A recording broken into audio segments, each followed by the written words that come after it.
Now, one of the biggest criticisms that people probably have with ProtonMail is that it is more expensive than some other options out there.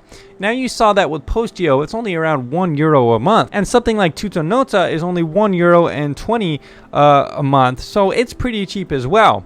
However, ProtonMail's kind of standard plan here is 4 times as expensive, so it's going to be $4 a month, $48 a year. And most other encrypted email platforms are going to be around $12 a year or €1 a month, depending on that. Now, of course, the difference here is that ProtonMail does give you a bit more storage. Postio has €1 per month and it has 2 gigabytes of storage. So it would make sense then that ProtonMail, in terms of how it's priced, it should have 4 times as much storage as Postio because it's 4 times as expensive. So it would make sense if ProtonMail was €4 a month if it had 8 gigabytes of storage, but it roughly only has a little bit more than 2 times the storage of Postio. So I think ProtonMail's pricing should be more around €2 to €3 a month, which would make more sense in my opinion.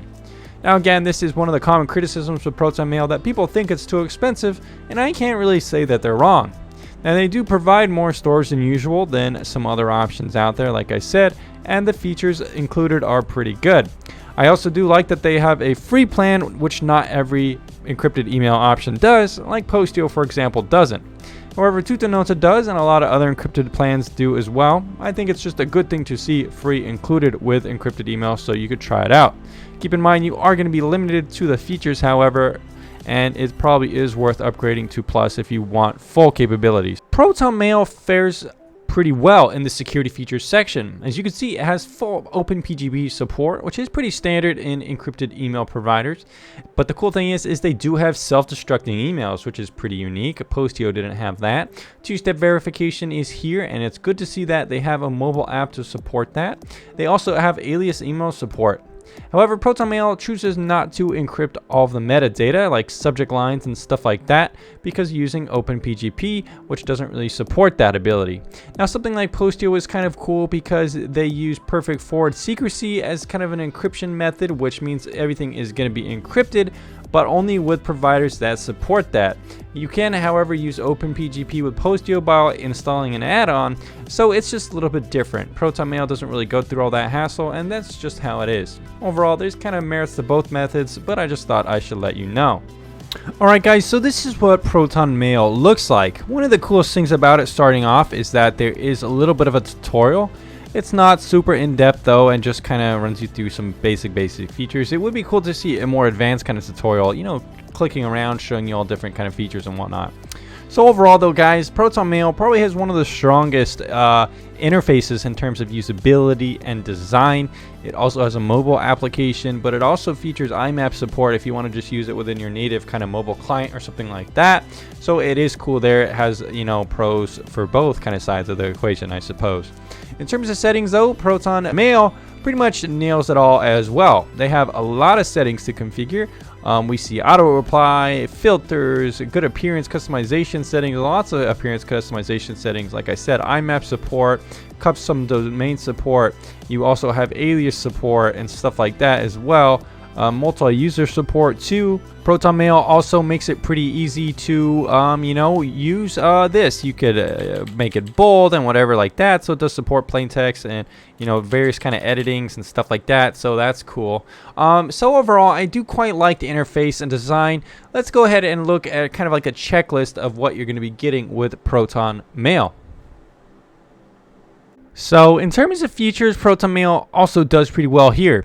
They're open source in design. They have full IMAP support, but they also have an email client you could download and use on your smartphone. They support custom domain support. Now, probably one of the weakest ways ProtonMail doesn't do well is in the kind of extra kind of categories. They don't support notes or a calendar. They do have an address book. Apparently, they're going to be adding a calendar, I think, in a September update or something like that, so stay tuned for that. They do support auto response, spam filters, contact import, and the storage capacity is 500 megabytes for the free model and 5 gigabytes for the paid version. You do have the capability to go beyond plain text formatting. They do have filtering and search capabilities and the ability to edit signatures, but they don't support encrypted cloud storage, which isn't a big deal since most don't. Alright guys, so this is the reputation category for ProtonMail. Now, I just want to make it clear that this is just my opinion on the current news. Not only that, I'm just bringing up news that has been presented in the past because I think you guys should know about it. I want to make it clear that it is by no means my intent to slander or defame ProtonMail, but I do think it is important to bring up findings in the past to present both sides. So firstly, one of the most recent things is that a lawyer called Myron Steger was claiming that ProtonMail volunteers real-time monitoring to the Swiss police. ProtonMail was very upset at these accusations and made a responsive blog article kind of talking about how they didn't think what he published was factually correct. Now Myron Steger has come back with another blog posting detailing changes to ProtonMail's transparency report.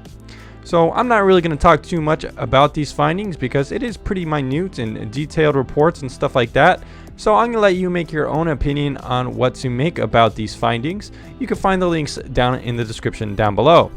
Also worth mentioning is that around a year ago, Andrew Lee, PIAC co-founder, made claims that Proton companies could be related to Tesonet, which is a company known for data services. I'm not going to make too many claims or anything about that either right here, but I thought you should know, and I'll provide a link to this as well so you could also investigate it. Now, once again, ProtonMail has come out to defend themselves. It was a while ago and they made their own little response here, but the general reception, the comments, a lot of people are fighting and not really sure what to believe. But I'll post a link there too so you can make your own opinion on what their response was to that kind of claims. Another thing is I don't really like too much ProtonMail's kind of marketing method. They kind of base saying, oh, we're under rock and we're based in the most secure jurisdiction ever in Switzerland. My opinion, jurisdiction isn't really that important for an email company. It's just my opinion though. It kind of depends on what you think. Now, there's also some other people kind of having negative things to say about ProtonMail. Sven Taylor, who owns Restore Privacy, well, I don't really like his VPN rankings too much because I think he's a little bit biased with how important he treats jurisdiction. He does write some good content, especially on email providers. So he was talking about, I was researching this company. I discovered some interesting history with ties going to the United States, which we will now briefly cover. ProtonMail appeared on the scene in the wake of Snowden revelations and was widely promoted in American media as the only email system the NSA can access, which was around the time LavaBit was shut down for cooperating with the US government. In 2014, ProtonMail launched a successful crowdfunding campaign where they stated, "We firmly believe ProtonMail can only succeed in its mission if it remains independent. By raising money through crowdfunding, we can ensure that our first and only priority is protecting the privacy of our users." So that's a pretty good opening statement for Kickstarter campaign, right? However, less than 1 year later, ProtonMail accepted a $2 million investment from a US-based firm called Charles River Ventures.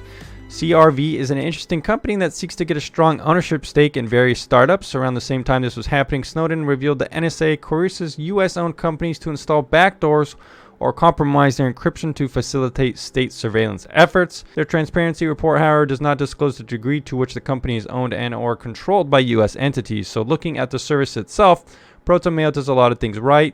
He says some of the features here.